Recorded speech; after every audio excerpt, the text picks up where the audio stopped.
Hello, my great people. Today I'm going to talk about Russia.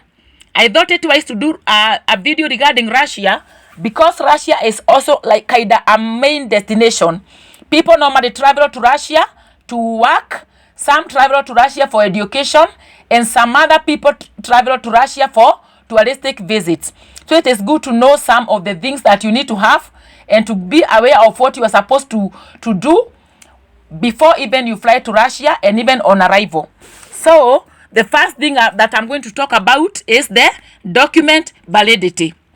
Your passport must be valid on arrival when you are traveling to Russia for now, because remember, rules keep changing, and if anything changes, I'll be keeping updating you all the time. But for now, we are in 2025. As long as your passport will be valid when you are arriving in Russia, you are good to go. Yeah, it is not a 6 month thing or 3 month things. Remember, like in the Schengen territory, the passport must be valid for 3 months beyond your period of intended stay when you are visiting, not when you live there, when you are visiting. So for Russia, when you are visiting, your passport must be valid on arrival. So do not go with the expired passport. There's something else that we normally call admission and transit restrictions.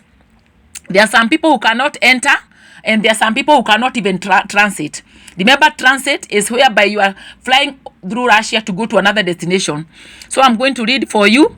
I'm going to tell you. So kindly, before even I continue, take a pen and a paper, because remember, as I told you, I'm a trainer and a teacher in travel documents for various destinations in the universe. So take a pen and paper and write what I'm going to tell you, for it is very, very important. Nationals of Ukraine are not allowed to enter. Take note of that. Nationals of Ukraine are not allowed to enter. Remember what happened to Russia the other day with Ukraine. Yeah, so that is why now the Ukraine nationals cannot even enter. So they are not supposed to enter. But there is a condition. This does not apply to those nationals of Ukraine if arriving at Moscow. So they cannot not enter. But if they're arriving in Moscow, they can. So take note of that. And and underline that. You can write in bold and underline. Yeah, underline it, because it is important. Then there is another condition for the Ukraine nationals. This does not apply to passengers younger than 14 years, traveling unaccompanied or traveling accompanied by a legal representative or guardian or trustee who is a national of the Russian Federation. So if you are 14 years, you are younger than 14 years, and you are national of Ukraine, you can enter Russia if accompanied by a legal representative or guardian or trustee who is a national of Russia. So take note of that. For the crew members, the same regulations as for passengers applied, and additionally, a general declaration is required. Remember, I did a video regarding India, regarding the crew. It is the same. You should have a GenDec. But remember, for the general declaration or the GenDec, we normally call it GenDec in the airport. It is normally prepared way before even you arrive in the destination.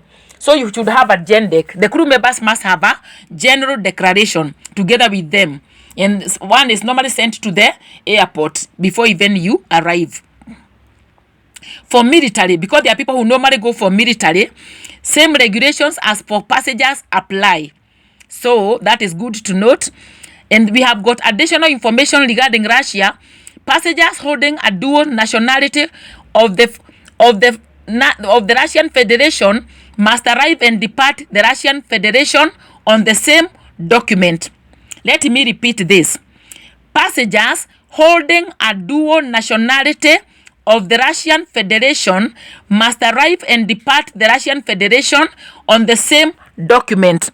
So when you arrive in Russia, the document that you arrived on, you should also depart with the same document. That is very good to note. For the minors, listen very, very carefully. Russian minors who are 18 years old or younger, leaving the Russian Federation and traveling alone, must have a notarized letter, power of attorney. The notarized letter is normally called the power of attorney in the Russian language, stating that the minor is permitted to leave the Russian Federation. This also applies to minors not residing in the Russian Federation. but still holding a Russian passport. So even if you don't reside in Russia and you have a Russian passport, because you could be having a Russian passport and you live in the US, maybe you have a US green card or something, or maybe you live in Canada. Sorry for that. I don't know what is happening with my chest. So you could be having a Russian passport and maybe you live in Canada, maybe you live in Uganda. So same case applies to you if you still hold a Russian passport. Yes. Let me repeat that sentence. Russian minors who are 18 years old or younger, leaving the Russian Federation and traveling alone, must have a notarized letter or power of attorney in the Russian language stating that the minor is permitted to leave the Russian Federation. This also applies to minors not residing in the Russian Federation but still holding a Russian passport. Then we can go to the visa exemptions. There are some people who can go to Russia without a visa. I'm not gonna state all of them, but I'm gonna read some of them, because I also tell you, always also do your due diligence. And remember, rules keep changing. Today you could be a visa exempt, but tomorrow you could need a visa. So I will keep updating you people, but always keep also updating yourself. You can go to the Russian site and check whether your nationality is visa exempt in Russia or you need a visa. So I'm going to read some of them just for your information. Kindly take note. Nationals of the Russian Federation. So if you are Russian, you don't need a visa to Russia, by the way. Nationals of countries don't need a visa to that country. Nationals of Armenia, Azerbaijan, Belarus, Kazakhstan, Kyrgyzstan, Moldova, Tajikistan, Ukraine, and Uzbekistan. But remember, Ukraine, you have to enter through Moscow. Yeah. Nationals of Brunei, Darussalam, and Nauru for a maximum stay of 14 days. Nationals of Andorra, Antigua and Barbuda, Argentina, Belize, Bolivia, Brazil, Chile, Colombia, Costa Rica, Cuba, Dominica, Ecuador, El Salvador, Fiji, Georgia, Grenada, Guatemala, Guyana, Honduras, Maldives, Namibia, Nicaragua, Panama, Paraguay, Peru, South Africa, St. Kitts and Nevis, St. Vincent and the Grenadines, Suriname, Uruguay, Vanuatu and Vanuatu. Sorry, I'm making a mistake. Vanuatu and Venezuela for a maximum stay of 90 days. So if you are national of those countries, you can go to visit Russia without a visa for 90 days. The other people that do not need a visa is Qatar and the UAE. Qatar and the United Arab Emirates for a maximum stay of 90 days. They must have a passport valid for a minimum of 6 months from the arrival date. That is a condition. Remember, above there I talked about the document validity, but now under the visa exemption, we have got something that you need to note. Your passport must have a minimum of 6 months validity from the arrival date. So note that for the Qatar and the UAE, because I told you different rules apply to different nationals. Listen very carefully. And then there is a condition there for the UAE and Qatar. This does not apply to nationals of the UAE with a passport without nationality field on the biodata page. So the condition of the 6 months from the date of arrival for the nationals of the UAE does not apply if their passport does not have the field of sorry, let me repeat, my dear, sorry. This does not apply to nationals of the United Arab Emirates with a passport without nationality field on the biodata page. The biodata page is the page that have your photo, your nationality, place of birth, place of issue, all those things. That is what the biodata page means. So get note of that. Now, the other number, nationals of Mauritius and Samoa for a maximum stay of 90 days. So Mauritius and Samoa can enter Russia for a maximum stay of 90 days. Nationals of Laos People's Democratic Republic and Mongolia, Palau and Seychelles for a maximum stay of 30 days. The other one is nationals of Jamaica with a normal passport for a maximum stay of 90 days. The other one is nationals of Israel with a normal passport traveling as tourist for a maximum stay of 90 days. There is a condition, only traveling as a tourist.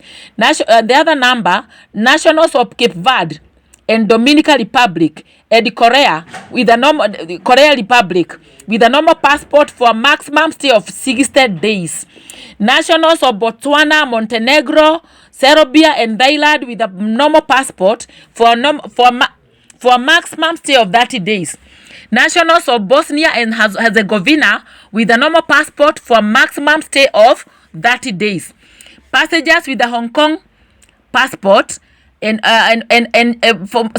passengers with a Hong Kong passport for a maximum stay of 14 days. So you can see there are different conditions for different nationalities. And then we have got the passengers with Macau passport for a maximum stay of 30 days. Nationals of North Macedonia traveling on business for a maximum stay of 90 days. They must have an original or printed electronic invitation letter issued by the Interior Ministry or the Foreign Ministry. So North Macedonia, you have to note that. Nationals of North Macedonia, the other number. Nationals of North Macedonia traveling as tourists for a maximum stay of 30 days. They must have original vouchers and a confirmation from a Russian tour operator. Note that, my dear ones. The other number, nationals of Cambodia and Zimbabwe with the diplomatic passports. The other number, nationals of Albania, Algeria, Angola, Bahrain. Those are now the ones that I'm reading regarding Albania, Algeria, Angola, and Bahrain and others. I'm not going to finish all of them. Those are diplomatic passports. So I'm not going to continue because all the other following numbers are numbers regarding the diplomatic passports. So I'm not going to read that. Those that the few that I read with the diplomatic passports, they can go there for a maximum stay of 90 days. And remember, for the diplomatic passports, passengers normally travel to countries for diplomatic mission, representing your country diplomatically in a particular destination because you have got diplomatic relations with that country. Remember, a diplomatic passport cannot be used to travel to a destination that the country does not have diplomatic relations. So get note of that, and things keep changing. Remember, for diplomatic passports, sometimes countries could be having good diplomatic relations, but later they can have differences, and those diplomatic privileges can be removed. So I always tell you, always keep updating yourself. Today you could be a visa exempt. Tomorrow you can be a visa. You can require a visa depending on the rules, because rules keep changing. You can see the US are changing their rules. You can see countries even in like, for example, the UK have changed their rules. So this is not the final thing. Rules keep changing. But for now, those are the rules. I'm not gonna continue with the diplomatic passports because I know for the diplomats, they are normally aware of the rules and they normally fly diplomatically because there is something they are going to do on behalf of their country. So I'm not gonna continue with the diplomatic passports. The other thing that I can do, I can teach you or train you regarding the 12. It is normally called TWOV, transit without visa. Write that in your handbook, in your notebook. Passengers traveling through Moscow. Yes, remember that one. Passengers transiting through Moscow, Domodedovo. Yes, you know Domodedovo. And the three letter code for Domodedovo is Domodedovo. DME. Yeah, through Moscow, Domodedovo Airport, DME. Sheremetyevo, you know those are the Russian whatever is hard to pronounce. Sheremetyevo, that the letter code for Sheremetyevo is SVO. Vnukovo. Yeah, the spelling for Vnukovo is VNUNUKOVO. Vnukovo. The three letter code is VKO. The other one, Novosibirsk. Novosibirsk. I can spell NOVOSIBIRSK.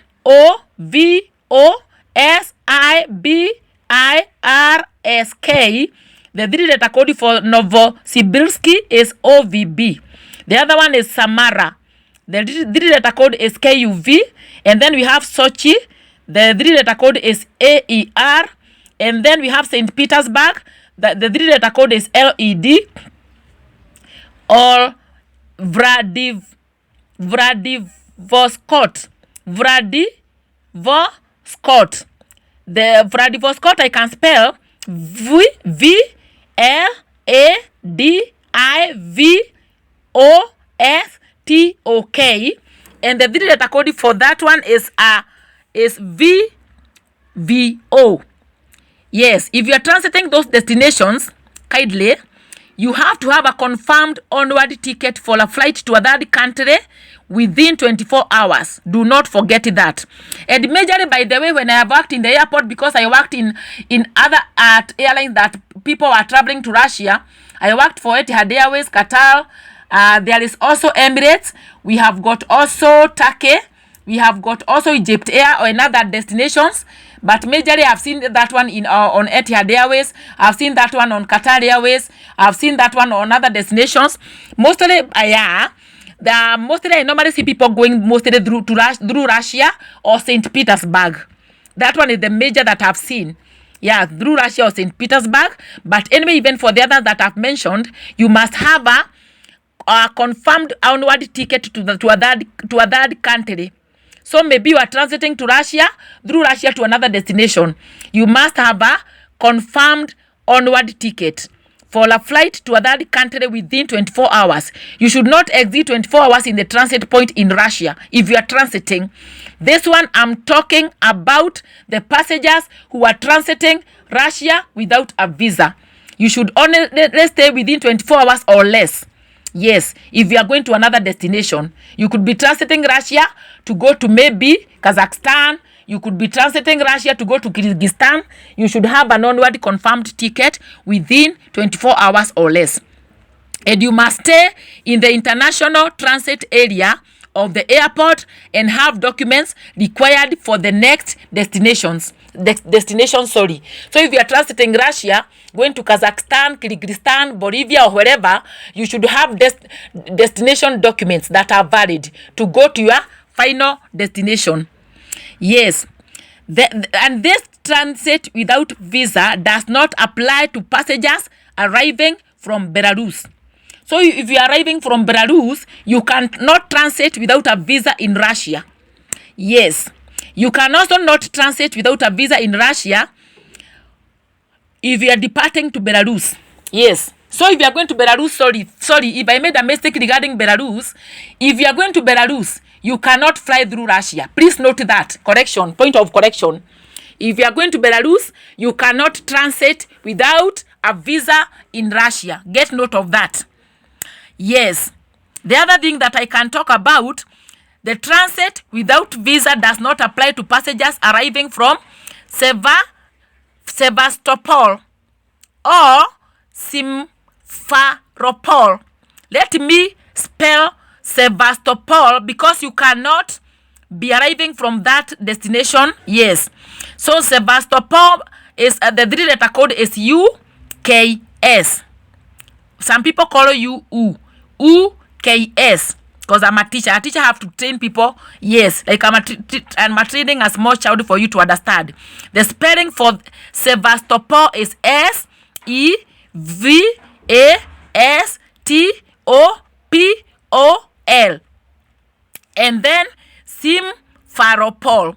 There's Simferopol. The three-letter code is SIP. And the spelling is SIMFEROPOL.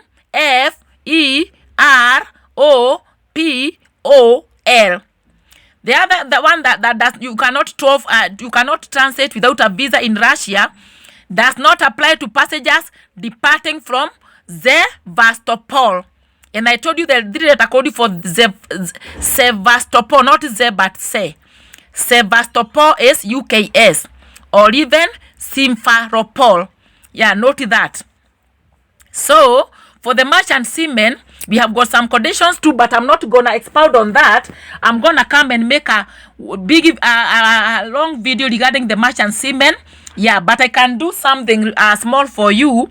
Visa is required except for merchant seamen who are nationals of Andorra, Azerbaijan. So let me repeat. For the merchant seamen, who, those are passengers traveling to work in the cruise ship, to work in the sea. So visa is required for merchant seamen, except for merchant seamen who are nationals of Andorra, Antigua and Barbuda, Argentina, Armenia, Azerbaijan, Belarus, Belize, Bolivia, Bosnia and Herzegovina, Botswana, Brazil, Brunei, Darussalam, Bulgaria, Cape Verde, Chile, China. No, 1 minute, sorry. I made a mistake.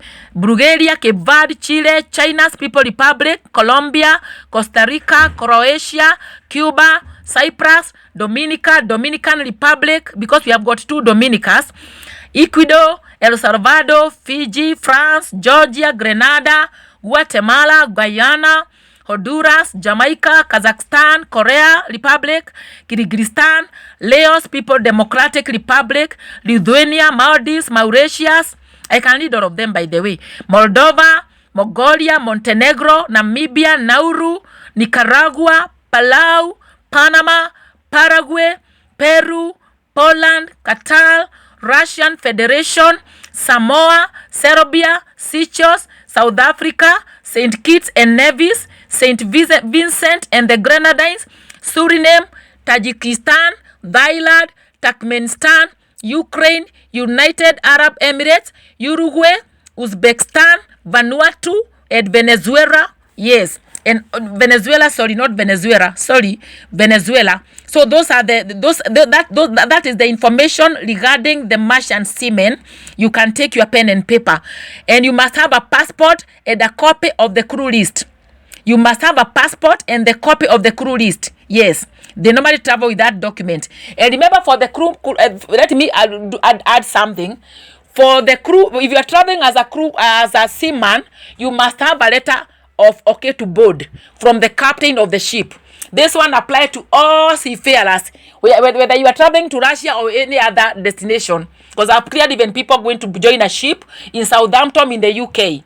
You must have a letter of okay to board from the captain of the ship. Never forget that. Have it in printed copy and the soft copy also. And now, visa required except for merchant seamen with a copy of the crew list. Yes. So that one is the details regarding the merchant seamen. I know there are people who normally go to work as seamen. And then we have got the crew members. For the crew members, visa is not required for crew members of airlines from countries that have an agreement with the government of the Russian Federation, exempting crew members, and for crew members whose nationality is mentioned are the visa exemptions applicable to normal passport holders. So for the crew member, if you have a normal passport, you are going to depend on the whatever I've just read. Let me repeat. Visa is not required for crew members of airlines from countries that have agreement with the government of Russian Federation, exempting crew members. Now this one does not is not your problem, because when you are traveling as a crew, the airline normally knows the regulations. Yeah. Of the government or of the country that you are going to fly there as a crew. So that one will not trouble you. And also the other sentence, and for crew members whose nationality is mentioned under the visa exemption with a normal passport. Because remember, I told you a normal passport is an ordinary passport or a regular passport. You can call it normal, regular or ordinary. And a normal passport is given to a nationality who is not a diplomat, either because you don't work for the government. Remember, for the diplomatic passport, the service passport, the official passports, those are passports for nationals of particular countries who work in the government. But for now, for the normal passport, like for me, because I'm a normal citizen, I'm not a diplomat, I'm gonna get a normal passport. For you who is not a diplomat, you get a normal passport. So if you're a normal passport holder, check whether your country requires a visa to Russia. If not, you also don't require a visa, even if you are a crew member. For the military, because there are people who normally travel as military personnel, same regulations as for passengers. Check the visa requirements, please. We have got it there. E-visa issuances. Because there are people who can go with e-visas, not all of them. Remember, I read it for you those people who don't require a visa, but there are some people who require visas in their passports. Others can apply e-visas. So for the e-visa, it can be obtained before departure at https://electronic-visa.kdmid.ru/ and then edex.en.html. Yes, the validity of the e-visa can be checked at https://evisacheck.kdmid.ru. Because in the airport, if you fall under the e-visa application, sometimes they can verify whether your visa is valid. Yeah, and also you can check the validity or the authenticity of your visa through that link. Yes. Additional information also for your help, for your knowledge, extension of stay for a further 14 days is possible for nationals of Brunei holding a diplomatic or service or official passports. Remember, diplomatic, service or official passport. So diplomatic, service or official passports are given to government officials going to represent their government in foreign destinations. Yes.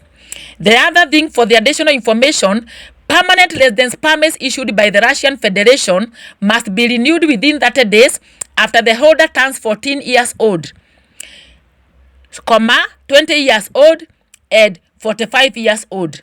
So note that, take your pen and paper. And this does not apply to residence permits which have a validity period stated in the document. So if the validity period is stated in the document, the condition that I just read does not apply to you. The maximum stay is granted within 180 days for visa exempt nationals. So if you are visa exempt, the maximum stay is granted within 180 days. Yes, 180 days is equivalent to 6 months. Yes. Warning. There is a warning, please listen. Visitors not holding return or onward tickets could be refused entry. That one is good to note. Have a return ticket or onward, but you cannot travel to Russia as a visitor and you don't have a return or onward ticket. This one is for visitors. Because if you are going to work or to study, you don't need a return ticket because you are going there for a long stay. The other warning, valid visas in full or expired travel documents are not accepted. For the travel document checkers, because I'm a trainer, kindly get note of this. Other nationals or other destinations like the US, if you have a valid US visa in an expired passport, you can travel if you have a valid passport to validate the old passport. But in Russia, if you have a valid visa, but the document is expired, they do not allow you to travel. Kindly note this. Even for the passengers that are planning to travel, you could have a Russian valid visa, but the passport is expired. Do not try that. Yes. So that is very important because some countries, for example, if I'm going to the UK, United Kingdom, my passport expired, but I have a valid visa in the expired passport. I can travel to the UK if I have another new passport to validate the old passport. Because remember, you cannot travel on expired passport. Although some countries allow that, but I'm not going to teach that now not to confuse you. So, if valid visa in full or expired passport are not accepted. So, even if your passport is not expired but it is full, the valid visa in that full passport cannot be accepted. Remember, I told you, some destinations like India, your passport must have two free visa pages. When your passport is full of stamps and visas, that is as good as expired. Kindly apply for another passport. Because there are some people who normally have a full passport. The passport is full of entries because they travel a lot. Your passport is full of entry, exit stamps, visas, and other things. That passport, even though it is still valid, is as good as expired. So get note of that. I can repeat that sentence. Valid visas in full or expired past travel documents are not accepted. And there are some notes here to note. Kindly write down the notes. This does not apply to nationals of Romania, Azerbaijan, Belarus, Kazakhstan, Kyrgyzstan, Moldova, Russian Federation, Tajikistan, Ukraine, and Uzbekistan. The nationals that I've just read, by the way, they're in the same Commonwealth of independent states with Russia. So they're in the same territories. That is why you see that does not apply to these nationals. So the next note, this does not apply to passengers with a valid visa. Yeah, it is good to note that. This does not apply to, yeah. So, let me say something. Let me not confuse you, sorry. Let me not confuse you. If you are nation, I'm not going to continue with the notes because they might confuse you. The notes that I just, no. Please, cancel the notes. Cancel the notes, by the way. The notes I'm going to come with them specifically because now the Belarus and the Kyrgyzstanis do not even need a visa to Russia. So, for the notes, do not continue with that sentence. Cancel that. Take a Bible and cancel that because I know you are writing. Do not continue with the notes. The notes I'm gonna come with them later because I don't want to confuse you. Because for the notes, those are different. The notes are different. They are not for the valid visas in full. Yes, because the Belarus and the Kazakhstanis and the Kyrgyzstanis do not even need a visa to Russia. So for the notes, kindly do not continue. So for the valid visas in full or expired passports, you cannot fly to Russia. Valid visas in full or expired. That one I'm repeating again because I've seen people making a mistake. Someone is going to Russia and the visa is in a full passport. The passport is full. There is no even anywhere to put a stamp when they enter Russia. There is nowhere to put a stamp. The passport is full even if it is valid. So if the passport is full or valid, even if it is valid, that one is as good as not good to travel. Don't try that. And even if the visa is valid and the passport is expired, do not travel with it to Russia. So if your visa is still valid in an expired passport or a full passport, kindly go to the Russian embassy and take another visa. I think that one you have noted because I told you to cancel the notes because I thought it can confuse you. I shall do a live video regarding Russia to elaborate on other matters, how the country is geographically, the security situation, and other things. So kindly note that. And when you are traveling to Russia, remember sometimes it gets very cold. Kindly carry very, very, very heavy, cold clothing. Please don't forget that.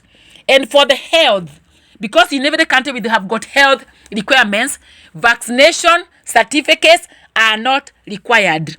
Do not mind about a vaccination card. They do not require vaccination certificate. So that one is good to note.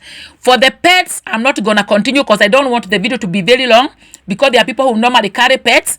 I'm going to come with a pets video. A short video regarding pets. What you require for the pets, what vaccinations you require for the pets. Remember, because for the pets, when you are going to any destination with a pet, there are some requirements, healthy requirements, vaccination certificates and all that. And in Russia, you require a pet passport. But I'm not going to talk about that now. I think that one is enough for today. And it is good to note that. So thank you so much for listening and for watching. And may the Lord bless you. I shall continue teaching you regarding other destinations where I normally see people traveling majorly, and I know you are going to enjoy every bit. Thank you so much and have a nice time. Thank you and may the Lord bless you. Kindly consider subscribing, liking and sharing widely to your relatives because I know there are people who normally fly to Russia. I've cleared people to Russia going for studies, going for visit and other things like that. Thank you so much.